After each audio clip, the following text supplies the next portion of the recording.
오늘 주님께서 우리에게 주시는 귀한 말씀은 마태복음 5장 43절로 48절 말씀을 함께 교독해서 읽도록 하겠습니다.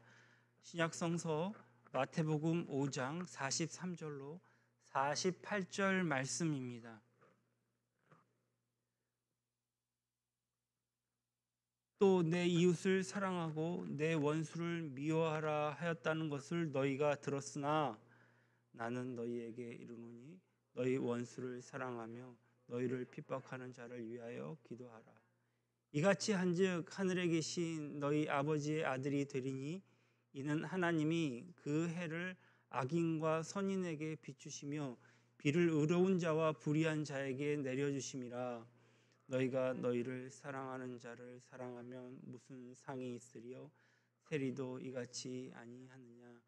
또 너희가 너희 형제에게만 무난하면 남보다 더한 것이 무엇이냐? 이방인들도 이같이 아니하느냐? 그러므로 하늘에 계신 너희 아버지의 온전하심과 같이 너희도 온전하라. 아멘. 우리 함께 인사합시다. 평안하세요. 행복하세요. 축복합니다. 할렐루야. 감사합니다. 연휴 마지막 날이 이르렀습니다. 고향에서 올라오시는 분들은 안전하게 올라오시기를 바라고, 가정에서 예배드리시는 우리 귀한 성도님들도 하나님의 은혜가 충만하시기를, 무사히 잘 안전하게 시간 보내기를 주님의 이름으로 간절히 축복합니다. 예수님의 제자가 된다는 것은 곧 예수님을 닮아가는 길이지요. 마태복음에 나오는 산상수훈의 제자됨이 오늘 분명하게 소개하고 있는데, 제자됨이란 어떤 인격과 삶을 요구하는지 명확하게 보여주는 원전이라 할 수 있습니다. 그러니까 우리가 예수님을 믿는다고 말하려면 적어도 이 말씀과는 엇비슷한 인격과 삶을 보여야 되리라 생각됩니다. 그러나 오늘 우리는 최근 새로운 이 말씀을 통해서 도전에 직면하고, 때로는 이 말씀이 너무 부담스럽고 벅차 보일 때도 있습니다. 새로운 신앙생활에 대한 갈등 요소로 아마 도전하고 등장하는 것이기 때문이 아닌가 싶습니다. 니까짓게 이것도 할 수 있어? 라고 질문하는 마귀에게 나는 다시 한번 도전받는 것이죠. 아니, 하나님의 말씀에 도전받는 것이라 할 수 있습니다. 오늘 본문의 말씀은 신앙생활을 함에 있어서 다소 혼란을 느끼며 신앙의 오르막 내리막을 걷는 슬럼프에 빠진 우리 청년들과 젊은 세대에게 다시 한번 분명하고도 확고한 하나님의 말씀이 무엇이며 신앙생활을 어떻게 해야 하는가에 대해서 규정 지어주는 하나님의 말씀이다라는 생각입니다. 우리는 그저 예수만 믿으면 구원을 받고 천국에 가는 것이라는 그러한 아주 단순한 틀 속에서 교육을 받아왔으며, 그렇게 그 이상의 것은 깊이 생각해 보지 않았던 것 같습니다. 시간이 흘러서 성경을 더 깊이 보게 되니 과거에 이해되지 않았던 말씀이 눈에 들어오면서 구원이 그렇게 단순한 문제가 아님을 깨닫습니다. 하나님이 우리에게 주신 구원은 단순히 예수 믿고 천국 간다는 공식으로만은 설명되지 않는 엄청난 차원을 지니고 있다는 사실이 성경을 보면 볼수록 분명하게 더 드러나기 때문입니다. 성경이 말씀하시는 구원은 무엇일까요?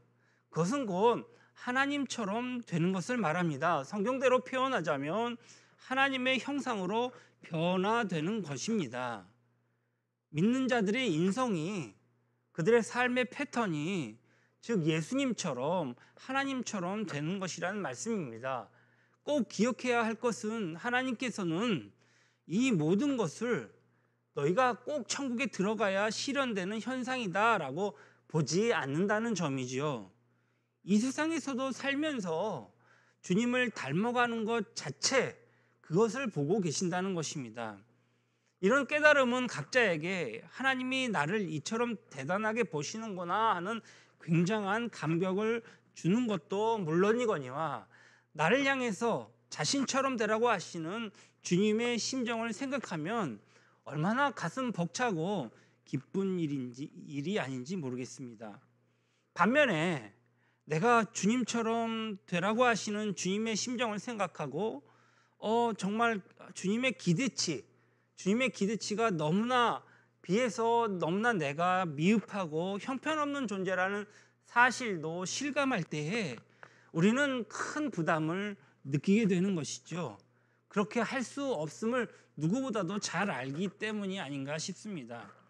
주님께서 지금 우리에게 무엇을 말씀하시고 무엇을 기대하시는지 우리는 바로 알 수 있어야 합니다.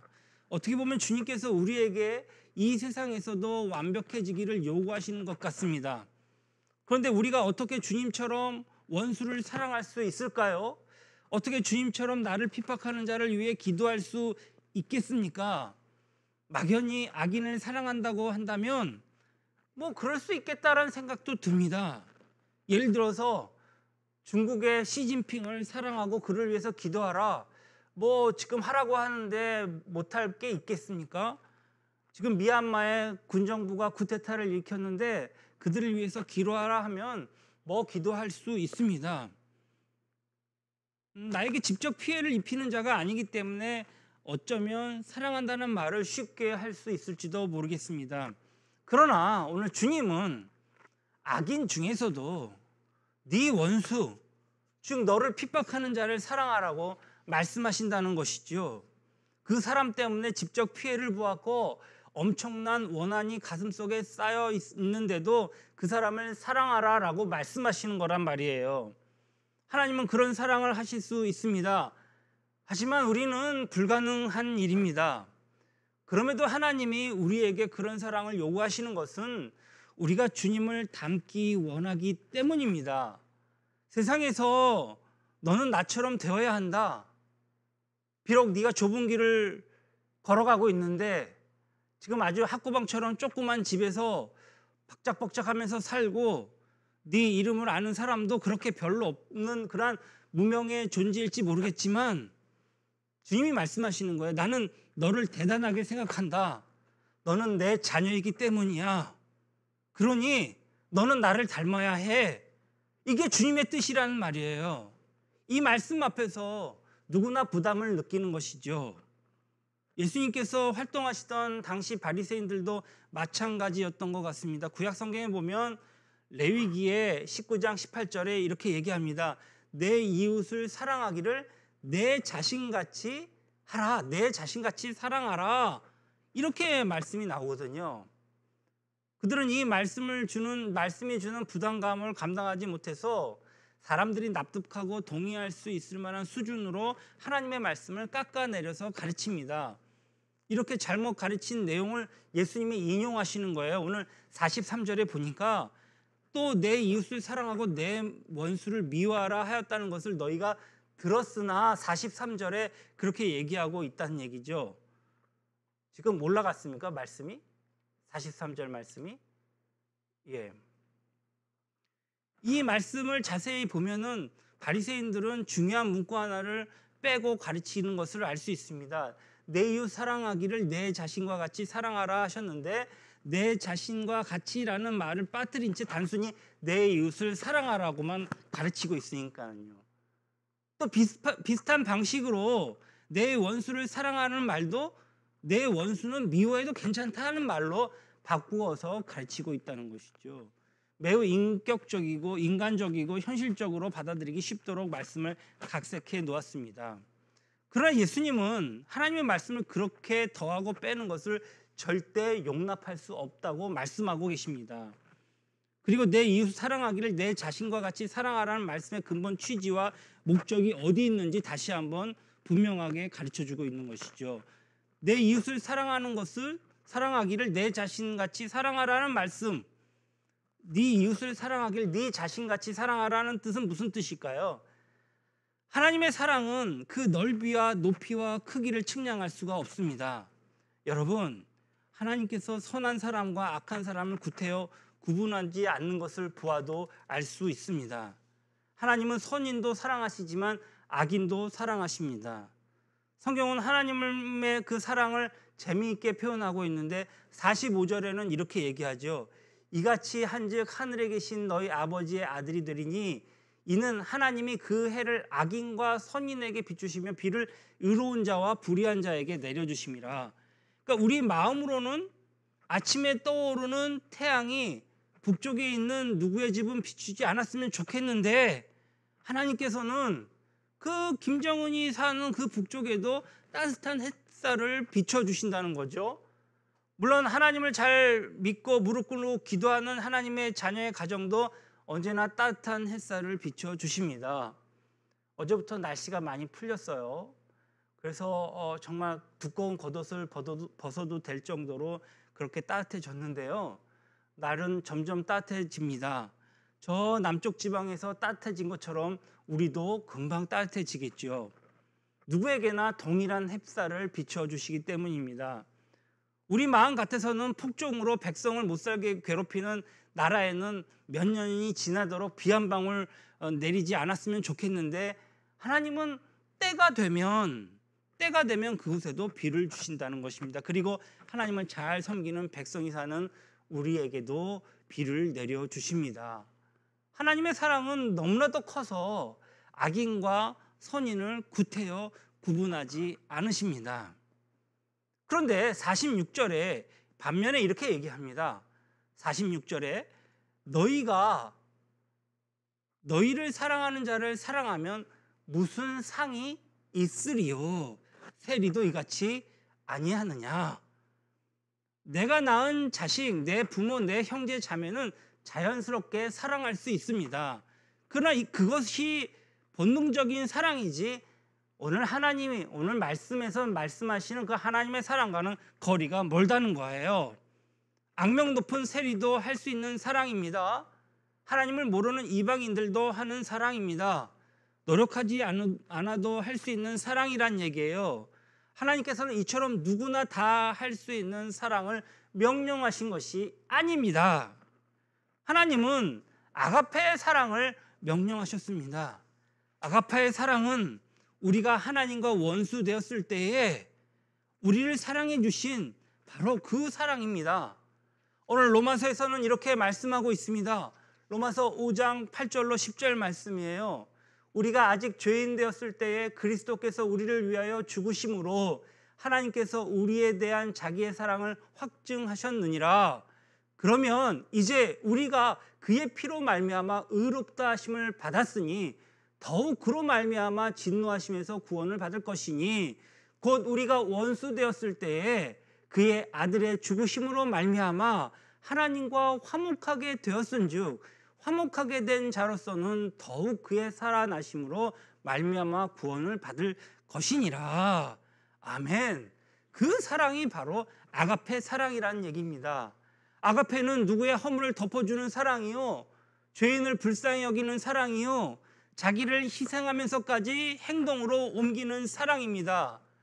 아가페는 죄를 미워하지만 죄인은 사랑하는 사랑이요, 10번, 100번 똑같은 죄를 범하는 사람이라 할지라도 불쌍히 여기는 사랑이라는 것이죠. 하나님은 이 사랑을 예수님이 달려 죽으신 십자가 위에서 보여주셨습니다. 누구든지 예수님을 자기의 구원자라고 고백하면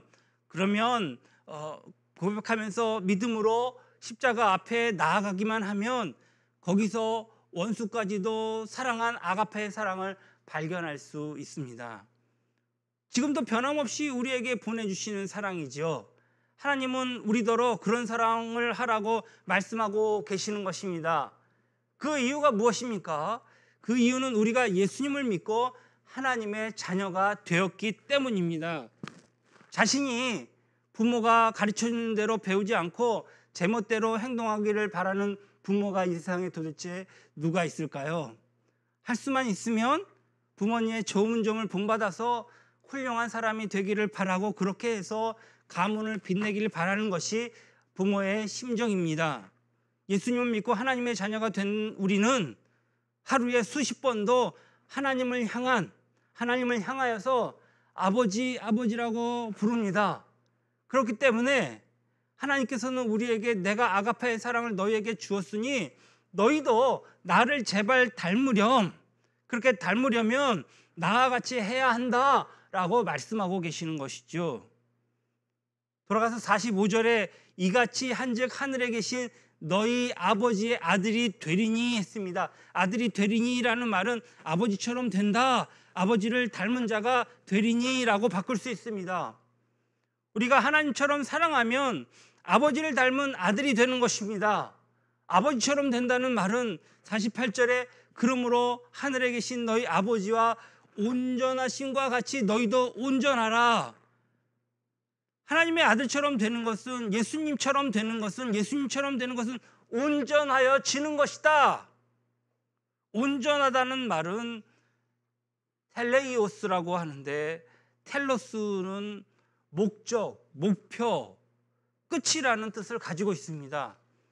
이를 다시 형용사로 바꾸면은 목적에 일치하는, 목표를 이루는 이라는 뜻이 됩니다. 그렇다면 하나님께서 우리에게 자기처럼 온전하라고 하는 말씀에는 어떤 의미가 있는 것입니까? 하나님께서 우리를 처음 창조하셨을 때, 그때에 가지고 계시던 목적에 합당한 사람이 되라는 말입니다. 그래서 창세기에는 이렇게 얘기합니다. 하나님이 자기의 형상, 곧 하나님의 형상대로 사람을 창조하시되 남자와 여자를 창조하시고, 그래서 말씀의 목적은 하나님과 똑같이 닮은 존재가 되는 것이죠. 주님은 남자 여자를 만드셨습니다. 그런데 몹쓸 마귀가 와서 유혹하는 바람에 최초의 인류는 죄를 범하게 되었고, 하나님이 우리에게 갖추어 주려고 했던 형상은 거의 파괴돼 버리고 말았습니다. 오늘 인간의 모습을 보면 마귀의 형상이지 도무지 하나님의 형상이라고 할 수 없습니다. 아무리 교육을 많이 받아도 하나님의 형상보다는 마귀를 더 닮아가는 듯합니다. 아무리 부유해도, 명예를 누리고 있어도 가만히 보면 마귀의 형상입니다. BMW를 타고 다녀도 거짓말하는 꼴을 보십시오. 자기밖에 모르는 꼴을 보십시오. 꼭 마귀의 형상입니다. 하나님의 형상이 이처럼 사정없이 무너지고 파괴되었습니다. 이것을 보시고 너무나도 안타까우신 하나님께서는 오늘 자기의 아들이신 예수님을 세상에 보내시고 그를 통해서 자신이 어떤 분인가를 보여주고 계십니다. 너희가 나를 믿으면 하나님의 자녀가 되고 하나님의 형상을 회복하는 온전한 사람이 될 수 있다라고 말씀하시는 이유가 여기 있습니다. 이것이 바로 구원입니다. 참된 구원입니다. 그러므로 우리가 예수님처럼, 하나님처럼 온전한 자가 되기 위해서는 하나님의 사랑하신 것 같이 우리도 사랑해야 하는 것입니다. 세상에 살 때부터 이 사랑을 실천해야 하는 것이죠. 여러분, 천국에 가면 천국에 원수가 있습니까? 우리를 핍박하는 사람이 있습니까? 더 이상 사랑을 위해서 예수님처럼 십자가를 질 필요도 없습니다. 사랑은 이 땅에 사는 동안 실천해야 하는 주요 덕목입니다.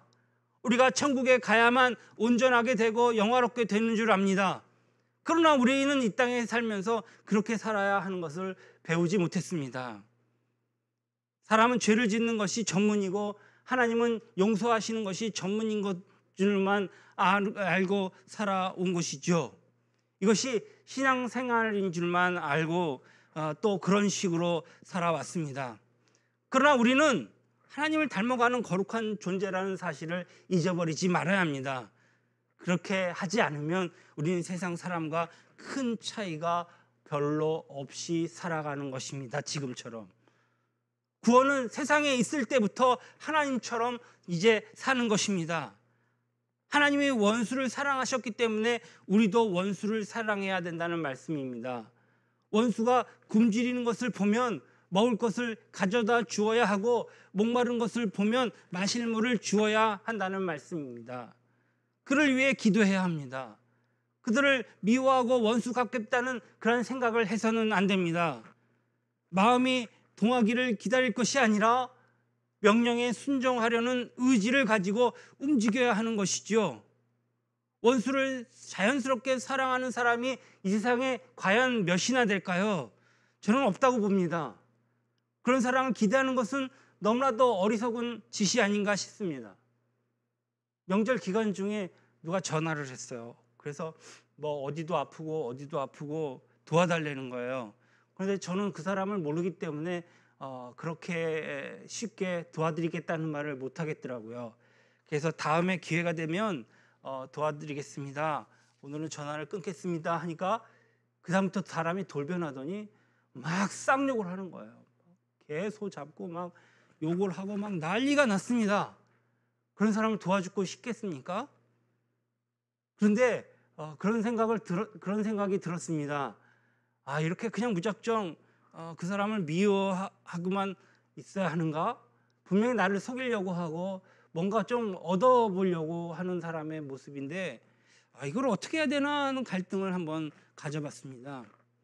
하나님께서 하나님처럼 사랑하라고 하셨으니 나도 실천해야지, 내가 하나님의 아들이라면 적어도 하나님이 하시는 것을 흉내라도 내야지 하면서 의지적으로 순종하는 것이 원수를 사랑하는 사랑일 텐데 이때 나는 어떻게 해야 하나라는 생각을 했습니다. 제가 책을 볼 때 손양원 목사님의 일대기가 나오더라고요. 손양원 목사님께서 그가 사랑하는 두 아들을 6.25 때 잃어버리셨죠. 그것은 다름 아닌 그 공산당 사람이 와서 그 두 아이를 예수 믿는다는 이유로 아무 이유 없이 죽여버렸습니다. 그런데 손양원 목사님의 태도를 보십시오. 오히려 그를 아들 삼고, 그러니까 자기 아들들을 죽인 그 살인자를 아들 삼고 그를 위해서 기도해 주는 모습이 나옵니다. 어떻게 이런 일이 가능할까요? 어떻게 원수를 그렇게 사랑할 수 있을까요? 얼마 전에 이태석 신부의 일대기를 보았습니다. 나라가 막 시끄럽고 정말 이슬람교가 판치는 그곳에 가면 죽을 것이 뻔한데도 불구하고 그가 큰 암을 앓고 있는데도 그것도 모르는 채 정말 자기도 알지 못하는 나라에 가서 흑인들을 사랑하고 그들에게 복음을 전하고 사랑을 실천하는 모습을 보았습니다. 어떻게 이런 일들이 가능할까요? 의사면은 우리나라에서 이렇게 코로나 시대에 병원을 차리고 병원을 한다고 생각하면 정말 편안하게 그의 삶을 살 수도 있지 않을까요? 그럼에도 불구하고 그가 정말 생명을 내놓으면서까지 복음을 전하고 사랑을 실천하는 모습을 보았습니다. 손양원 목사님이 이렇게 말씀하셨습니다. 나는 하나님의 아들이고 하나님처럼 되어야 할 존재이기 때문에 하나님의 원수를 사랑하라고 하셨으면 그 말씀대로 살아야 한다. 정말 하나님의 말씀을 이처럼 신중하게 받아들이는 사람이 또 있을까요? 만약에 이렇게 하나님의 말씀을 신중하게 받아들이는 사람이라면 인간의 본능이나 감정을 뛰어넘어서 그런 사랑을 실천하며 실제로 주님의 사랑 가운데 사는 사람이 될 수 있을 것입니다. 그런데 명심하십시오. 사탄의 음성은 다릅니다. 우리 마음속에는 그래도 이것은 이상일 뿐 아니야? 이상적인 거 아니야? 이건 독특한 사람이나 할 수 있는 일이지. 내가 신학교를 나왔어? 나 같은 사람은 도저히 할 수 없어. 내가 낳은 자식도 기분이 상하면은 그를 미워하는데 원수를 사랑하는 것이 어디 이렇게 가능하겠어? 하는 음성이 들린다면 그것은 분명 성령의 음성은 아닐 것입니다. 저는 확실히 말하는데 그것은 사탄의 음성입니다. 우리는 누구의 음성에 귀를 기울여야 합니까? 너는 하나님의 아들이다. 너는 하나님의 딸이다. 하나님은 네가 하나님을 닮은 온전한 사람이 되기를 원하신다. 그러기 위해서는 하나님처럼 사랑해야 해라고 하시는 성령의 음성을 귀 기울여 들어야 할 것입니다. 자꾸만 마귀의 음성에 귀를 기울이면 크게 잘못된 신앙 생활을 할 수밖에 없습니다. 하나님께서 우리가 자신을 닮은 거룩한 하나님의 자녀가 되도록 기본적인 작업을 다 해주셨습니다. 우리는 예수를 믿자마자 거듭나게 하셨습니다. 거듭난다는 것은 하나님을 닮을 수 있는 생명의 씨앗을 우리 안에 심으셨다는 것입니다. 그 씨앗이 지금 우리 안에서 자라고 있는 것입니다. 처음부터 열매 맺을 수 없어요. 그것에 대해서 막 갈등을 일으키며 슬럼프에 빠질 필요가 없다는 얘기예요. 그래서 신앙생활이 깊어지면 깊어질수록 이 씨앗에서 잎이 나고 꽃이 피고 열매를 맺는 것이죠. 내 안에 씨앗이 죽은 씨앗이 아니라면 생명의 씨앗은 분명히 자라고 자랄수록 우리는 예수님을, 하나님을 닮게 되어 있습니다. 또한 하나님께서는 우리가 하나님을 닮을 수 있도록 우리 안에 성령을 주셨습니다. 오늘 성령을 통해서 예수 그리스도와 함께 십자가에 나의 옛 본성, 나의 옛 사람을 못 박게 하시고 우리 안에 나 자신이 아니라 그리스도께서 사시도록 하셨던 것입니다. 내 안에, 그러니까 내 자신이 사는 것이 아니라 그리스도께서 사시는 것입니다. 내가 내 안에 살고 있다면 하나님의 자녀가 되기는 어렵겠지만 예수님이 사시고 있기 때문에 나도 예수님처럼 될 수 있다는 말씀입니다. 그러므로 우리는 조급할 필요가 없습니다. 언젠가 우리는 예수님처럼 변화될 수 있기 때문입니다. 성경은 우리가 이미 자신의 정과 욕심을 십자가에 완전히 못 박았기 때문에 육신의 소욕대로 살지 않고 성령의 소욕을 쫓아 사는 거룩한 하나님의 자녀라고 단정지으며 말씀하십니다. 그러므로 우리는 할 수 있습니다. 만약에 문제가 있다면 우리가 하나님을 닮아가는 거룩한 자녀요, 온전한 자가 되는 거룩한 과정 속에서 있다는 사실을 잘 깨닫지 못하거나 그 사실을 알면서도 신중하게 받아들이지 않는 데에 문제가 있는 것입니다. 또한 성령 안에서 우리가 하나님의 자녀다워질 수 있다는 가능성을 믿지 않는 데에 문제가 있습니다. 얼마든지 할 수 있기에 하나님이 우리에게 명령하신 것이 아니겠습니까? 오늘 빌립보서 4장 13절에는 내게 능력 주시는 자 안에서 내가 모든 것을 할 수 있느니라 라고 말씀하십니다. 누군가 나를 사랑했기 때문에 나도 그를 사랑한다는 말은 누구나 할 수 있습니다. 그 자식이기 때문에, 그 형제이기 때문에 사랑한다, 누구나 할 수 있습니다. 그러나 우리 모두가 예수님을 믿는다고 하면서도 그런 본능적인 사랑, 끼리끼리 하는 사랑 한계를 뛰어넘지 못하고 계속 그 수준에 머무른다면 이런 질문을 스스로에게 해보아야 합니다. 내가 과연 하나님의 자녀인가? 내가 하나님의 자녀라고 하는 증거가 어디에서 나타날 수 있습니까?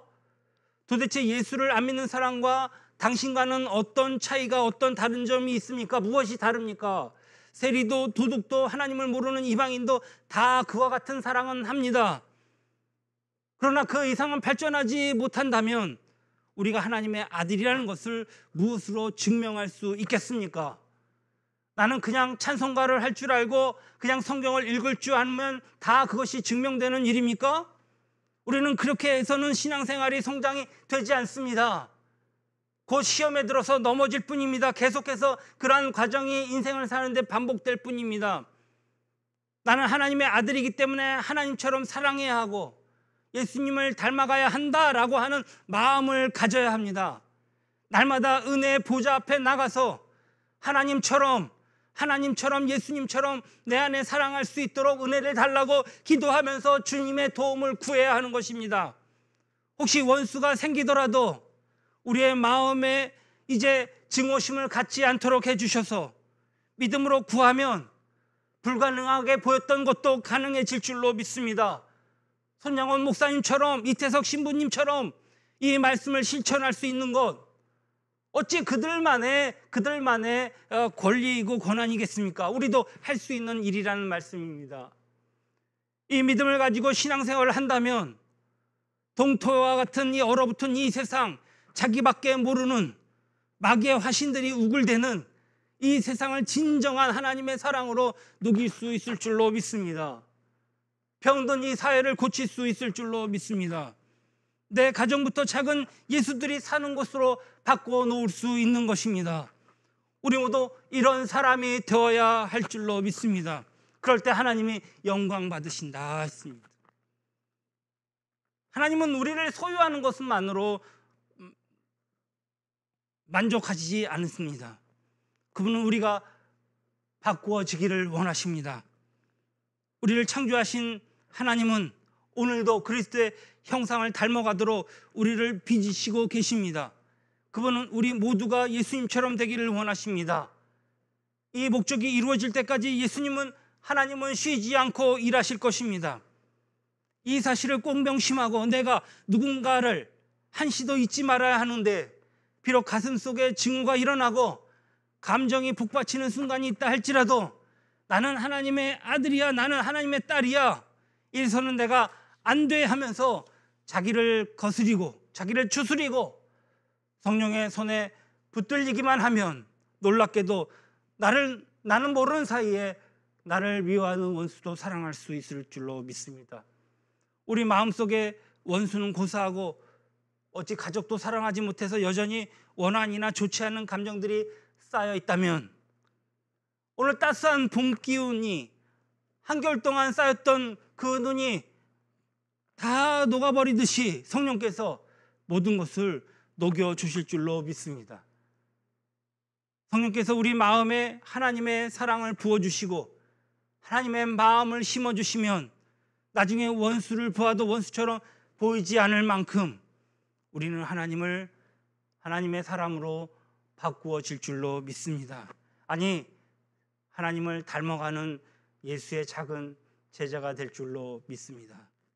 기도하시겠습니다. 좋으신 하나님 감사합니다. 우리의 힘으로는 할 수 없습니다.